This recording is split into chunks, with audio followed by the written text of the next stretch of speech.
Hey, this is Ross doing a review for an Enkyo. It's a large display bicycle computer. So basically, these are the items that it comes with. It comes with the instructions booklet, which is pretty helpful for setting this thing up. There's the bicycle computer. That's the sensor. These are the rubber slices. Basically, it's just double-sided tape. And just one of the batteries is already in the computer, but the other one goes into the sensor. That's the magnet for the spokes, nylon ties, and the brackets, the computer seat. This is what you actually mount onto your handlebars, and the computer actually just turns and clicks right into place on the seat. But anyway, I'm going to show you how that looks on the bike.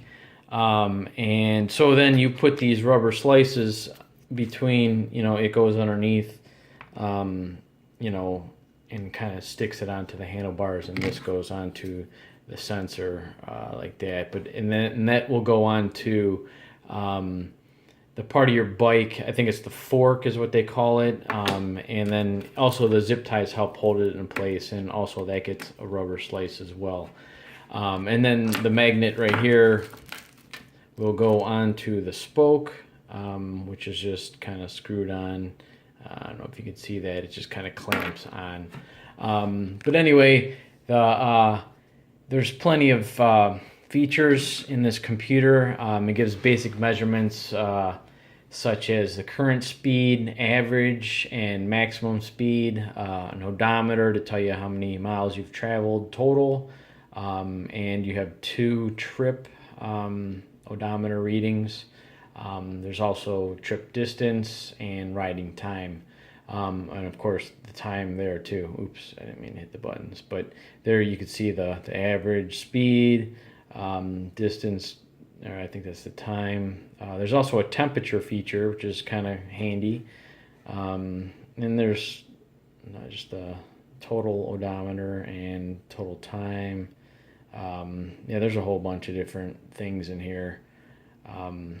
But yeah, and the time's also nice to have too if you got to be back at a certain amount of time.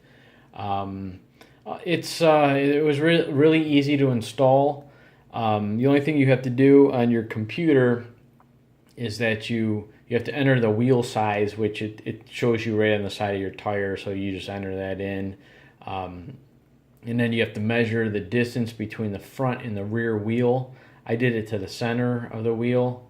Or you can just lay you can lay something on the ground and, like a measuring tape or something, and just kind of, you could even roll your wheels to just see, like, you got one whole revolution on the ground to get the diameter, that is. But the distance between the tires is pretty easy. And also, let's see, you have to, I think that was it. That's all the information you had to enter besides setting the clock and everything. But anyway, also I showed you that it has a backlight on there too, which makes it easy to see at night. And I believe it only comes on between a certain time of the day. It also has, as you can see at the top right there, that's a solar panel there, which will help power. I believe it powers up the unit. I'm not sure why you just wouldn't put a rechargeable battery in there also, but that's supposed to help turn the thing on, is what it says in the description.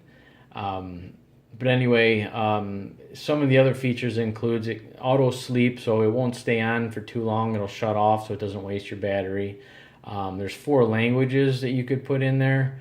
Of course, I just have it in English. Low battery indicator, power saving mode, it's pretty much the same as that auto turn off. There's 2 user selectable, 24 and a 12-hour clock. You could set it to either one. 2 speed units, automatic scan, freeze frame memory, reset values, which I don't know how to do that. I have to look at the directions. But once you get it set up, there's no real reason to reset it unless you let somebody else use it on their bike. There's also the stopwatch, and of course I told you about the temperature detection. So what I'm going to do is I'm going to set it up on my bike. and then I'm going to show you how it works.